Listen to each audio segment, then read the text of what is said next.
unnoticed.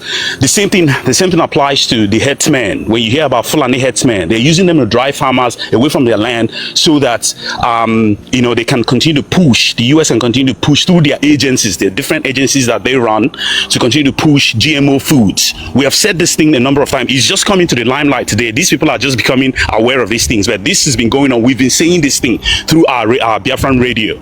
So yes, so that answers your first question. And it is because of the regime, the current regime in the USA, that because the current regime in the USA doesn't really care about all of these neo-colonialist agenda, where all these globalism and neo-colonialist agenda. He's a patriot, so he cares mostly about American people. So that's why most of these things are coming to light. If Democrats had won the power in the last elections, we would not have had these things, because the system would have continued. So anyway, that's to your second question. You were asking, why does these guys from Nigeria always seek out for validation? Exactly. This is what they do. They don't have what you call national consciousness and identity. They don't have anything like that. That is why when you engage with them, they always delve into tribe. They love white man. When you hear them cuss other people out about Muzungu, no, they are the ones that are in love with Muzungu the most. They are the ones that will always be on the side of Muzungu against another African. That's how they run. They will always, the reason we see them scampering, scavenging, and queuing around the block seeking for visa to run to Muzungu's country. While they are in Muzungu's country, they are cussing you out. You that have allowed Muzungu to live in your own country based on you understand that it is a symbiotic kind of relationship. I gain from you, you gain from me. They claim they chase Muzungu out of their own space. They now scampering for begging for visa, washing toilets, sleeping with, marrying Muzungus that are over 100 years old to want to live in their society. So they always see validations from everybody, especially Muzungu, as a success for them, or as a yardstick for measuring success for themselves. They don't know how to. They are not patriotic. They are individualistic. They don't care about their society. Forget what they paint on the social media. When they come on social media, they banter. They don't care about their society. They care mostly about ego. They want to project ego. They hate the fact that we are exposing the dirty underbelly of what they represent. So they all only care about ego. Oh, we are this, we are that, we are giant. This is all they care about. They don't care about it, because if you care about your society, you will continue to fight to. It doesn't matter if you're being unalived. You love your society, you must fight for it. You will continue to fight until you get rid of your corrupt politicians and corrupt leadership and those who don't mean well for your society, including those who US or whatever they use by proxy to control your society. You will fight for it, but they don't care. That is one thing that you know them for. So they seek validation because they don't have confidence in themselves. They always, because Muzungu is clever. You need to understand how Muzungu works, especially the ones that speak English, the UK, the USA. They understand the way these Nigerians think. They always project them. They tell them that, oh, you have the biggest economy. These morons will go about saying these things. Oh, our economy is large. They don't understand what it means in material terms. They don't understand that you can measure, if you want to know if your population are doing well or they're not doing well. Look at how much they survive, in terms of what they call the GDP, gross domestic product. Look at how people survive below $1 a day. Your population, and the Muzungu keeps telling you that you're the biggest economy. Don't you want to allow yourself to do your own research to tell yourself if you're doing well or not? Why do you have to rely on Muzungu? Muzungu wants to play on your intelligence. They are using your brain. White man is very clever, but these people don't understand. We've been pointing them to that. They are clever. They're using your brain. They call you big economy. They know that you're foolish, that you will run with it. You will never stop and say, wait a minute. We are begging for rice and you're saying that we are a big economy. You must be stupid. You're deceiving me. Worry about they will never say this. Shut up. Worry about the white. They would never say this. Yes, typical. Worry The idiots are arriving now. The idiots are arriving now. Typical. The fools are arriving now. I understand now. The bunch of idiots. Those who, where they are like Now we're your nightmare now. What's the meaning of this? Fools, idiots. Please, what your time so Just hold on. Let me finish. Just hold on. Just be civil. Fools. Just be civil. Relax. He has been speaking all day now. Give him. He will. I will let you to ask. I will allow you to ask him questions next. Give him time. Leave him. Just hold on. Just hold on. Questions next.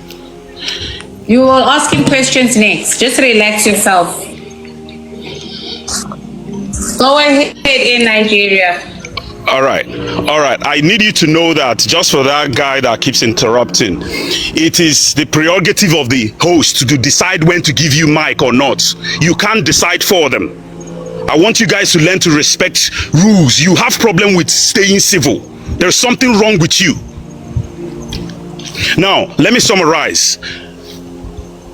Brother, sorry, I've deviated, because these guys they wouldn't allow you to.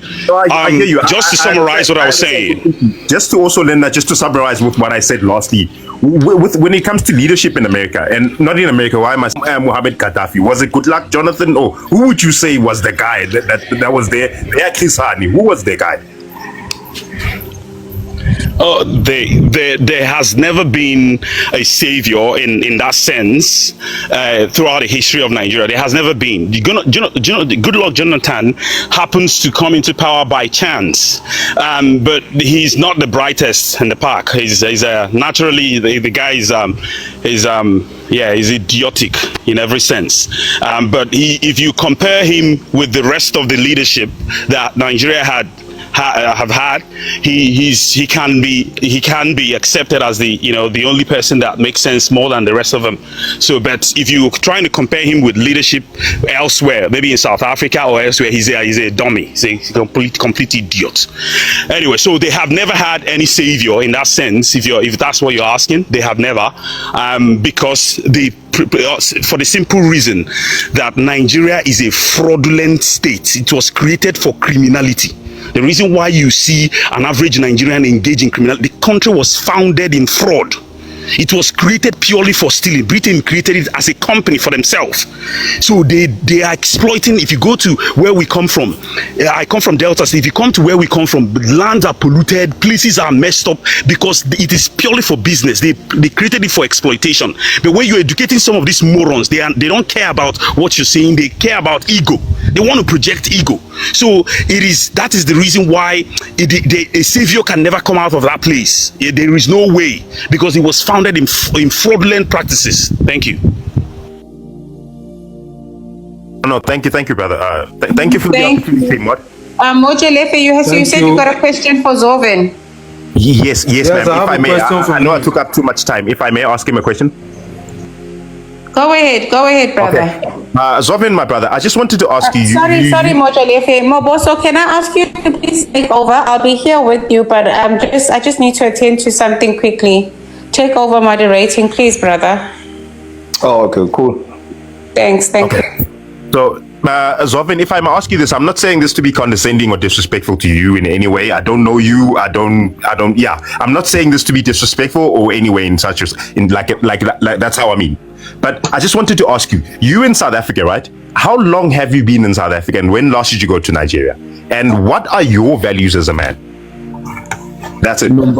Number one, it is not disrespectful to me. Number two, I am not in South Africa. I'm speaking to you from Nigeria. I'm in Nigeria, and I'm a very proud one. I hope that satisfies your ego. Okay. Yes, you answered me, sir. What are your values as a man? What's your code as a man? That question to me is inconsequential. It is not relevant in the discussion we're talking. It's an insult to me, and you still want to push that narrative. I will accept it because you are the moderator here, but I beg you in the name of God, I don't want to be insulted this way. Please.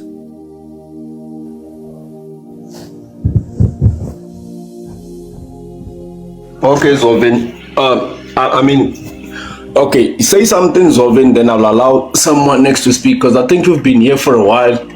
There's no point of keeping you here if you're not going to speak. Say whatever you wanted to say. You had a lot of things you wanted to say. Thank you very much, Moboso. I had a lot, but to me now, all those things are hard for this Nigeria. I don't think they are all relevant to him now, because I find out that he has already made up his mind, and I wish him well in all his cause. But I want to tell you one thing. He made mention of Nigeria being a failed state, and he said Nigeria doesn't have data to collect people that come in through our Niger border to Nigeria, people that comes in and people that comes out. But I can tell him for sure, maybe he has been a while that he has not visited Nigeria, maybe because of what they are pursuing and because of their intention. But Nigeria has a system. Yes, it's a work in progress, but Nigeria has gotten a system. Right now in Nigeria, if you don't have national identity card, you cannot be able to get admission, you can never open bank account, you can never do anything. Even having international passport, if you don't have national identity card, which is an ID card that identify we Nigerians now, you cannot do anything here in Nigeria. So we have a data, and some of you who has fled and who has given up hope and feeling that the only way out is what you are doing, I wish you well. But also remember, I want to bring it to your conscience that don't think that we are not keeping record. Remember your leader Nnamdi Kanu. This is how he started. Because we have record and we also have system, we use the system to track him down. The second man who came up, and his name is Samuel Ekwa in Finland. You can see what also happened to him with the system too. So don't ever feel that since you have your mouth since last year to run Nigeria down, that Nigerians are not keeping record. They are keeping record. You can, if you're a student of history, go and check your history and know what I'm telling you today. So, but all the same, I wish you all well. If you find solo and you find peace in South Africa, I wish you and Black South Africans very well. So that's just what I want to tell you. Bye bye. And please, moderators, I've been here for long. Let me just lift. Please, can I ask this Nigeria a question? No, please, I beg. Let me. Wait. Go ahead, Tony. Please, I want to just give a brief explanation about what Nigeria just said. We've been talking about this since he started talking about Nigerian that, Nigerian this, and if you check the percentage of Nigerians in South Africa, I believe his own place, which is the Biafran, they are 90% there, if I'm not mistaken. So when you are talking about a black sheep, we don't have stats regarding what kind of Nigerians we have, from what tribe they are. I'm talking to him. That is why I'm not talking to you. I'm talking to him because based on his previous statements. So but you're making a false statement to assume that 80% of them are coming. It's not a false statement. It's not a false statement. We in Nigeria. We know the people that are in South Africa. Okay. I'm free. It's not a false statement. I'm talking to him, and I want to just let him know that. Tony, I'm gonna drop all of you if you open your mic, your mouth, because I'm engaging you and I'm talking with you with respect. I'm free. Mute your mic. You are free to drop us. If you don't want to listen to us, listen to Nigeria. I'll drop us from here. If you don't want to listen to us, what do you do? Tony, I'm saying because we don't have stats that shows actually which Nigerians are in South Africa, they just all Nigerians. You can't be making such statement that 80% is maybe Igbos or whatever you call them. The point is, yes, maybe the most migrants in South Africa by Nigerian descent are Igbos, but you cannot be calling out a figure. We don't know how many they are. That's my point. But go ahead. The reason why I'm saying this is from the previous statement, he understood what I'm saying. That is why I asked him, is he from Nigeria? He said he's not from Nigeria. And everything he has been talking, he's talking about Nigerian this, Nigerian that. Assuming he's from Nigeria, I would have told him to come back to the country so that we'll fix the country together. We are Nigerians, and when we are talking about our countries. Every country in this world has their own in-house problems. Likewise, Nigeria. We understand that the situation in Nigeria now is not going well based on our governments. So are we not the ones to fight our government? If you are there criticizing people and talking about this, that, what are you doing? And that was the question I asked him first. What are you doing about it? You are coming to TikTok talking about Nigeria. Can that solve the problems? What are your efforts? But he's not a Nigerian, so I will not just go further to blame him about it because he's not a Nigerian. But he should leave our Nigeria for us to take care of our Nigerians. And those people stealing identity outside, he knows them. I cannot go to South Africa. I don't want to even go to South Africa because I told you yesterday, it's not, I don't like going there. I'm a Nigerian and I don't even wish to travel outside. That's the gospel truth. I'm okay in where I am. So it's not every Nigerian that have the mentality of traveling outside. Do this, no matter how the government, we still manage things around ourselves individually. And we are still trying to fight out the bad government too. But if you are not a Nigerian and trying to spoil the country for us, painting Nigerian to be this, please, it's a very, very good idea for you to leave Nigeria so that we can manage that space and make Nigeria a better country for we that want to stay in the country. Thank you.